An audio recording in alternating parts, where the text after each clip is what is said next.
आम्ही सारे खवय्ये. पण हेल्दी पराठा शिकतोय तर साहित्य सांगा काय लागेल. गहू आणि सोयाबीनचं पीठ, मेथी कापलेली, बीटरूट पल्प, मीठ, चाट मसाला, मिरची पावडर, ओवा, लाटण्यासाठी पिठी आणि वरून लावण्यासाठी तूप. साहित्य झालंच असेल लिहून. आणि आता हा हेल्दी पराठा करण्यासाठी काय काय हेल्दी येते बघूया. एक तर पीठ ज्याच्यामध्ये सोयाबीन मिक्स आहे म्हणाला तुम्ही. म्हणजे काय प्रमाण किती घेता तुम्ही, किती घेता? सोयाबीनला आता 9 किलो असेल तर त्याला 1 किलो सोयाबीन. 9 किलो गव्हाला 1 किलो सोयाबीन वापरायचं असतं. पण ते सोयाबीन सुद्धा वापरताना त्यांनी पाण्यात जरा भिजत घालायचं, 2-4 तास भिजत घालायचं, सोलायचं आणि मग नंतर ते उन्हात वाळवायचं आणि मग सोयाबीन वापरायचं. कारण त्याची सालामध्ये काही ते घटक असतात ते शरीरासाठी चांगले नसतात. बरोबर. तर त्याच्यामुळे किंवा ते भरपूर भाजलेत तुम्ही की त्याच्यामधला जो एक आपल्या शरीरासाठी घातक असलेला घटक असतो तो निघून जातो.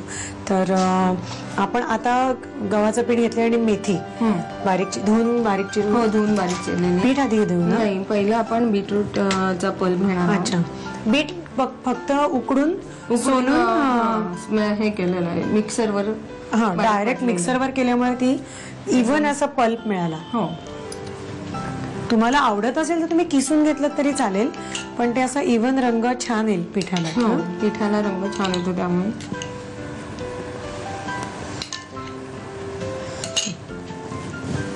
तर मेथी टाकूया.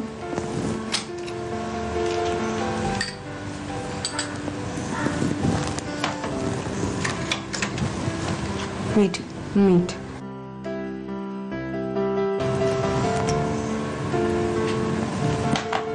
चाट मसाला आणि ओवा पण.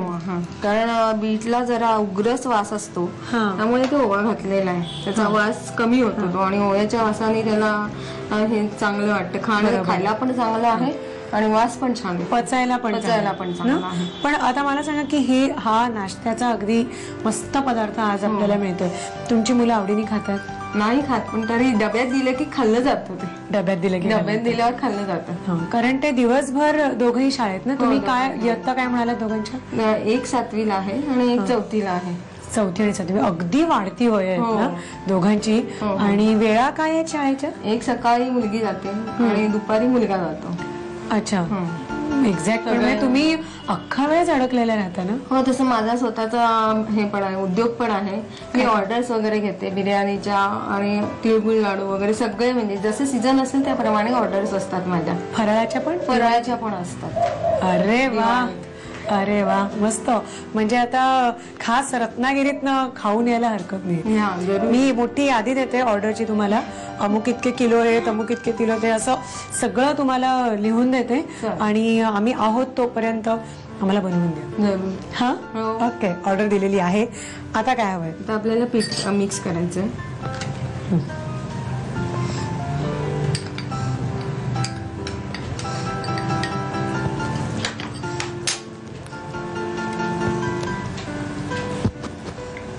जरूर वाटल्यास त्याच्यात पाणी घालायचं, नाहीतर नाही घातलं तर रंग म्हणजे छानच येतो त्याचा. ओके.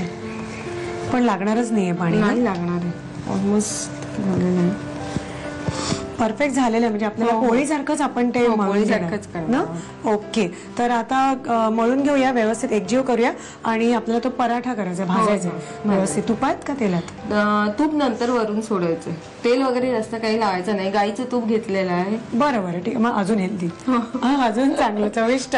ठीक आहे. त्याच्यामुळे सॉफ्ट राहतो ना तो, म्हणून नंतर तूप लावायचं. नंतर थोडंसं कडक वगैरे होतं. ठीक आहे. त्याची तयारी करूया आपण आता. ठीक. पीठ जे आपण चांगलं मळलं तर त्याचे 2 भाग करून घेतलेले आहेत. आता पराठा चालू करूया. आपण घडीचा करतोय का? आता घडीचा नाही करत आहोत. केला तरी चालतो तसा. सॉफ्ट राहण्यासाठी केला तरी चालू शकतो. आतमध्ये आपण थोडंसं तेल किंवा तूप लावलं आणि थोडीशी पिठी भुरभुरवली आणि मग त्याचा तिघडीचा पराठा केला तर जास्ती खुसखुशीत होईल आणि मऊ होईल.